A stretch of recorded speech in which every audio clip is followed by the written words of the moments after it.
Alright, part 3 of the Moondrop May review is here. We looked at the May itself, we looked at its DSP cable, how it works and how it interacts with the Moondrop Link app. Now, let's see if the May stacks up to other competitors who are also vying for your 65 bucks. Let's begin.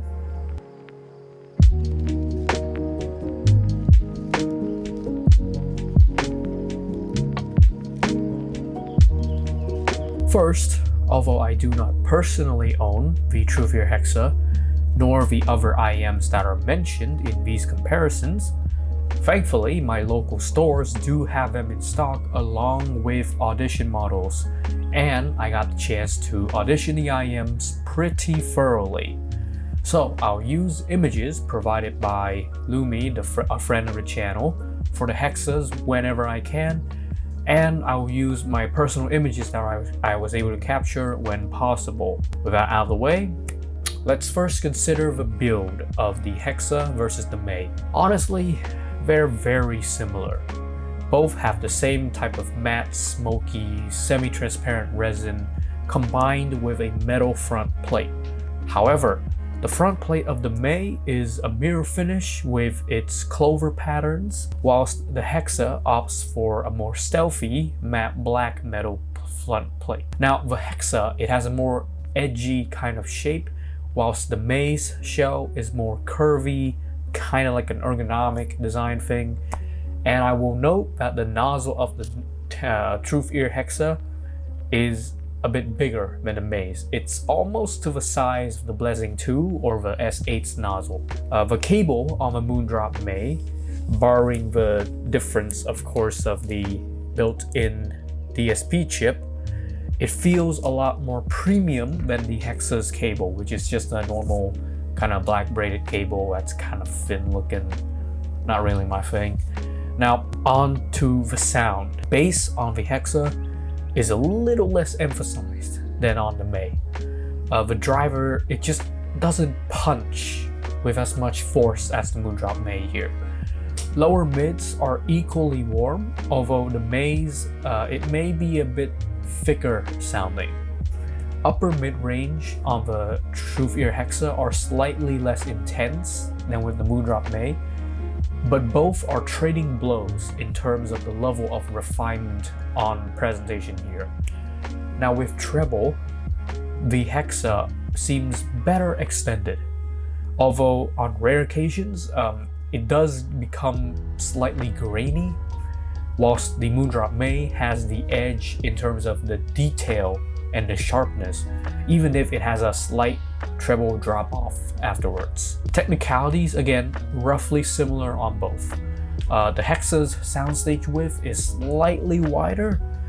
I'm not saying that to say that it's necessarily better, but you're getting different widths of soundstage, and that the Hexa's is slightly wider than the May. Micro detail is better on the Truthear Hexa, but the May has the advantage in terms of macro detail separation.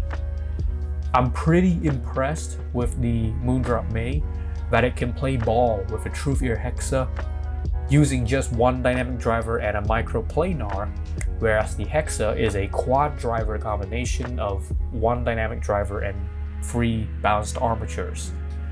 Now note that the Hexa recently enjoyed a price reduction to 65 bucks. I think it's on Shenzhen Audio, but it may be reflected in other markets as well. So basically it's equal to the price of the May, in which case it makes a compelling alternative to the Moondrop May. If you want something with a bit less bass and a bit more detailing. However, the May does strike back here with the different treble rendition and the value add of the DSP cable. So really, again, it's quite up to your taste for this comparison. Now let's compare the Moondrop May to another Moondrop.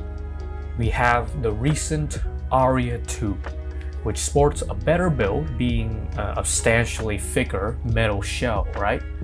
However, there are worries about paint chipping and bubbling because of previous releases Moondrop made, and they've always had a bit of a bad rep about this. Actually, fun fact, I was hunting for an Aria II deal for the comparison purposes in this video and maybe a separate review of its own. But the deal fell through because I couldn't ask for a discount despite the owner of this Aria II. Its Aria unit has severe chipping going on. Let me show you a picture. It's not pretty. There's that to worry about. The Aria II's shell is, though, it's slightly more comfortable for my ear due to the lack of sort of a, if you can see this part, it's sort of like a hook portion that latches onto my and your conchas. With this hook, it gives the May shell more isolation capabilities. The cables are equally nice between the May and Aria II because they're essentially the same thing, but it's your choice between, of course, having the USB-C DSP plug, or do you want the interchangeable 3.5mm and 4.4mm connectors. The sound between the May and the Aria II, well, first of all, bass on the Moondrop May is markedly more impactful. Even when you put it on the no bass preset of the DSP, it still has more bass quality compared to the Aria II. And of course, there's a bit of a bigger sub-bass bump with the May. Aria II's has some lower mids that are comparatively more neutral than the May, but the upper mids of the Aria II are tonally brighter than with the Moondrop May. Even when you set the Moondrop May to the reference preset, the upper mid range of the Aria II is going to be generally more present.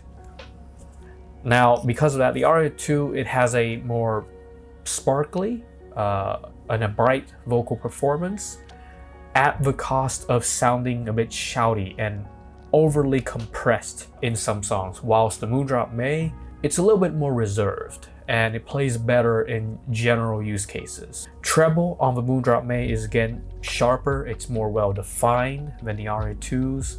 It's got a bit more detail too. Aria II's has a slightly wider soundstage width and better soundstage height. Overall, it results in a better imaging capability than compared to the Moondrop May. But it's not like a big amount or anything here, right? But it's an improvement for sure. Micro details are roughly similar, but I feel that the Moondrop May, again, it separates macro detail like even better than the Aria II, especially in the busier mixes where the Aria II becomes quite compressed and sort of congealed into a block. Again, this is possibly due to the tuning because I've seen this phenomenon happen on the Starfield 2 and the Moondrop Beautiful World before, so the Aria II being a slight patch of those two IMs, I can see why it again has this negative trait. Overall, legitimately, I will buy the Moondrop May over the Aria II. And if you want it to sound even closer to the Aria II, you can always use the DSP cable and set it to the reference target. However, I would really like to have that Moondrop Aria II stock cable. It's really nice. And our third comparison. So we know that the Moondrop May uses a one dynamic driver and microplanar setup. Do you know another IM that uses a similar setup? Yeah, it's the Seeaudio Rinko. So let's pit them against one another. On the unboxing side, the Seeaudio Rinko really spins into the weeaboo indulgence aspect with a little clear card with art on it and the standee of the Rinko mascot, which looks very fan servicey. But I like it though. Seeaudio is clearly willing to be a lot more risque than Moondrop. Hey, it's something, and if you're going full weeb, that's a good aspect. Now, the case on the Seeaudio Rinko is also quite nice. It's a sort of hard case with like I think it's like a pleather wrapping thing over it. It's better than the case on the Moondrop May, in my opinion. Although, because it is white, it will probably get dirty after a while. The build of both IMs are again similar. You have the same smoky dark resin and the metal front plate, although on the Rinko that metal feels a bit more plastic than the Hexa even. No competition on the cables though. the May cable is leagues better than the Rinko's cable. Just no competition here. Now on to the sound. My original suspicions were that the Moondrop May would sound similar to the Seeaudio Rinko without the DSP corrections. Thank the lords I was wrong. Now out of the 3.5mm output, the Rinko has a lot more bass, both in terms of sub bass and mid bass compared to the Moondrop May. But it's like this really bloated and way overblown bass presentation compared to the May, which has a good thick texture and it has great impact, but it doesn't go overboard, you know? Lower mids on the Seeaudio Rinko are warm, but again, it's way too much, even for someone like me who does like a bit of warmth. Upper mids on the Seeaudio Rinko, it's pretty bright. It's a bit sharp, but it feels like it's fighting for space with the bass. Treble on the Rinko, it seems to also roll off quite earlier than the Moondrop May, and it just does not have the same amount of sharpness and detail that the May is able to produce. Technical ability is just no contest. Whatever separation abilities the Seeaudio Rinko has is basically saddled down by the overly boosted tuning. Macro details, they fight each other, let alone micro details. Dynamic range, soundstage, and imaging on the Rinko is also nothing to write home about. The Moondrop May wins hands down. Now, I think the Seeaudio Rinko is a good lesson about too much of a good thing can be a bad thing. Do I like a natural warmth in my music? Yeah, but the Rinko, it just goes way too far in this direction, and it ends up with an unhealthy, an unnatural amount of boosted warmth, a bloated bass, and rolled off treble. Its overall sound I can only describe as being blunt. Now just for fun, I also tried plugging the Seeaudio Rinko into the May's DSP cable, and using the reference and no bass presets, I turned the bass down on the Rinko into something a little bit more manageable, but it seems that overall detail retrieval and separation still seems better on the Moondrop May. And the Rinko, it just doesn't have that sharp and well-defined treble of the Moondrop May. Now, although the Rinko and the Moondrop May share the same driver configuration, it seems that the components that Moondrop are using are contributing to technical ability changes and improvements.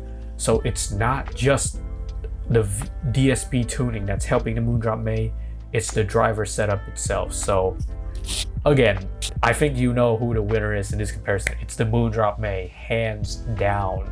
So at the end of the day, the May does quite well against its peers, and it presents a unique value proposition in offering built-in DSP capabilities to further personalize your sound. At $65, it is a very justified purchase. It's not only able to surpass other products within its own brand, but it also favorably compares with competitors' offerings. So for me, I mean, what else more can you ask, right? That's about it for the Moondrop May. We've covered quite a lot about it, so hopefully this will better inform your purchase decisions. Thank you for watching, and this is Lumerion signing off.